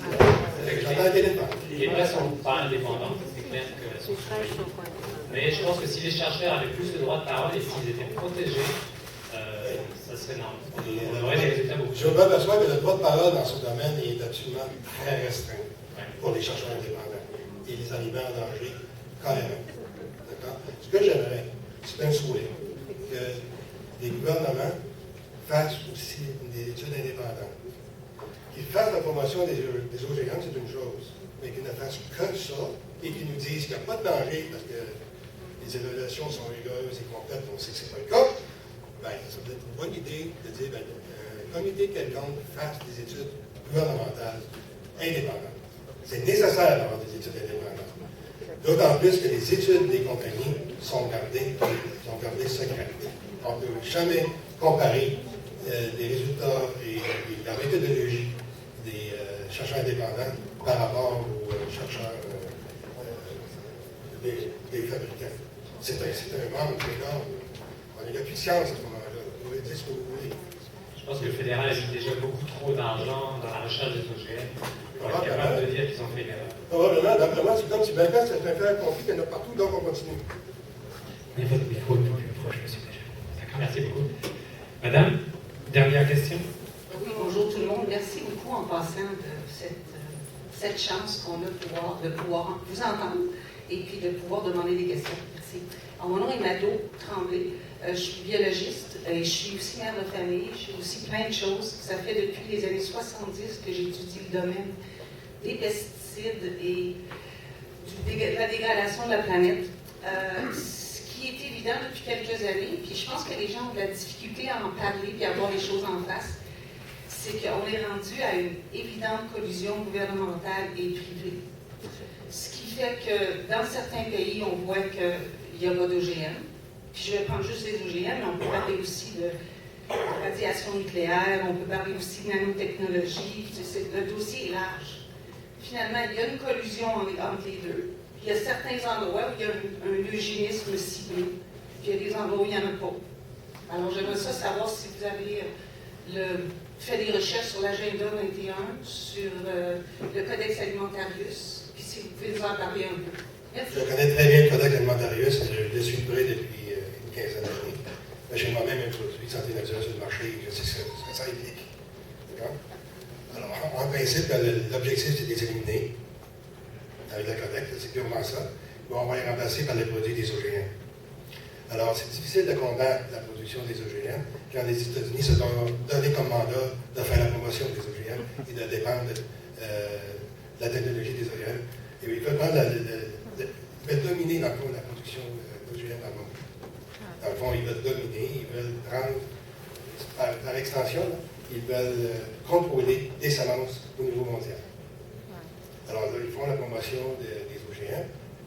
Et je dois signaler aussi que les États-Unis ne sont pas obligés de fournir des études. Le simple fait d'en faire et de le mettre sur le marché, c'est rare. Au Canada, on tend à suivre ce que les États-Unis font. J'espère qu'à un moment donné, à force d'accumuler les équipes, on se d'être capable de les présenter aujourd'hui. Alors, j'ai perdu mon idée. Au Canada, vous étiez au Canada. À force de faire les études. Excusez-moi. Oui, c'est bon. Je m'aperçois qu'il y a la place pour une autre question. Madame? Bonjour. Est-ce que je me réintroduis? S'il vous plaît. OK. Je m'appelle Marjorie Lemire-Garneau. Je suis étudiante en agronomie à l'Université Laval, première année. Moi, dans le fond, je suis venue pour parler un peu de la réalité en agronomie, à ce que j'ai vu depuis le début de mes cours. On parlait tout à l'heure de recherche, on parle aussi de biologie, et tout, pour pallier à ça. Enfin, je suis venue justement vous dire un petit peu comment est-ce que ça se passe dans le cours. À l'université, on vit une réalité qui est que dans ma cohorte présentement cette année, je pense pas que c'est comme ça en général, dans toutes les années, 50 à 60% des étudiants en agronomie s'en vont en production animale. Donc, ça laisse peu de place aussi à la production végétale, donc les OGM et tout ça. Plusieurs vont ensuite quitter, après les 2 premières années, en général, pour retourner travailler à la ferme chez les parents. Ils ont acquis les connaissances nécessaires et malheureusement, on perd ces gens-là. Ensuite de ça, on sait que le financement est amoindri dans les universités, on en parle beaucoup on en a entendu parler.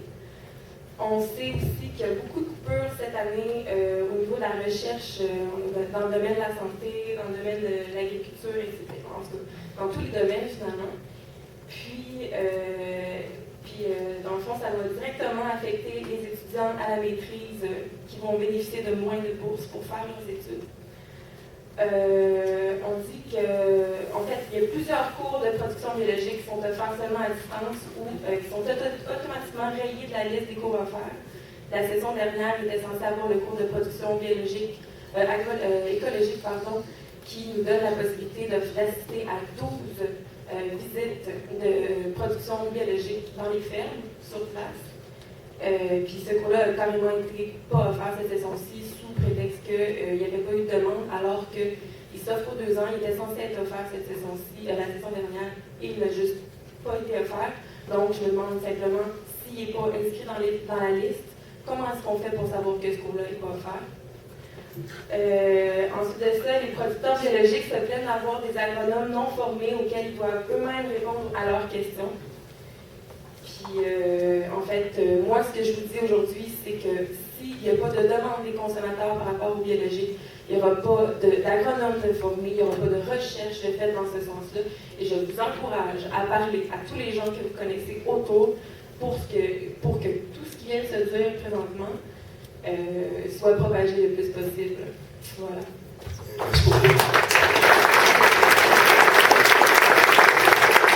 Je vais vous accuser de corps et rouge en action, mais je l'ai spoté. Mais votre conclusion est vraiment intéressante. Absolument. Je vais terminer là-dessus. Je suis tout à fait conscient que j'ai abusé de votre cerveau au cours de la dernière année. Non, c'est apprécié. C'est chargé, beaucoup de matériel chargé, mais je voulais profiter du moment pour en donner suffisamment complet pour que vous soyez capable de répondre aux 4 questions qu'on m'a posées au début et que vous puissiez le faire aux autres. Et spécialement pour les producteurs, parce qu'ils vont aller chercher leurs semences, de se rappeler des réponses des questions. Merci beaucoup, M. le Président.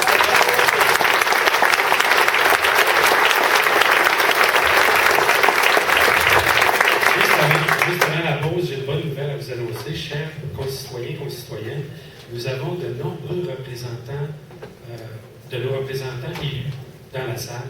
Je vais oser les présenter, leur demander de se lever pour que vous puissiez les achaler pendant toute la journée, pour qu'elles fassent des pressions en lieu. Alors, mais je suis sérieux, hein, c'est le bon truc. Je pense pas qu'il y ait besoin d'être achalé, mais plus il y a de pression, mieux que c'est.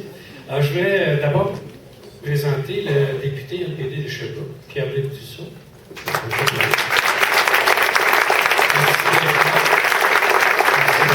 Le représentant du Compton, Jean Rousseau.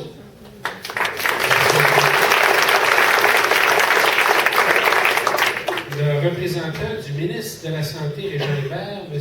Étienne-Alexis Boucher. Bonjour, Étienne-Alexis. Alors, je vous dirai, je l'ai présenté, vous l'écœurez un petit peu. Le représentant de M. Serge Cardin du PQ Sherbrooke, Pauline Hetz.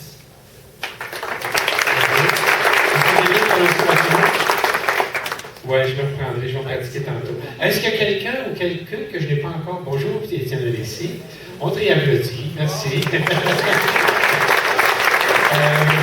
Voilà, je ne sais pas s'il y a d'autres représentants des députations ici, mais en tout cas, on vous remercie de votre présence. Alors, est-ce qu'elles sont en place? Est-ce qu'elles sont ici? Non? Voilà. Il y a beaucoup d'élus, mais là, si je commence à nommer les élus, la moitié de la salle va être nommée. On tient à vous remercier de votre présence.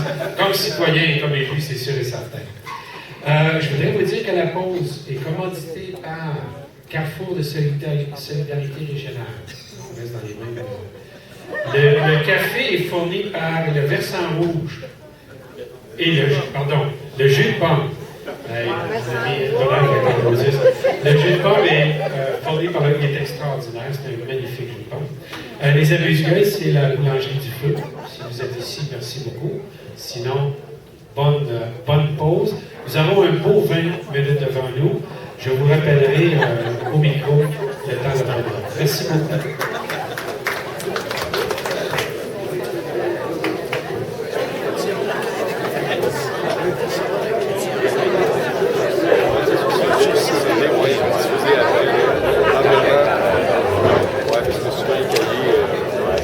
le demander aussi. Tu es inscrit. Ceux qui sont déjà inscrits vont recevoir l'information. J'espère. Je pense que oui.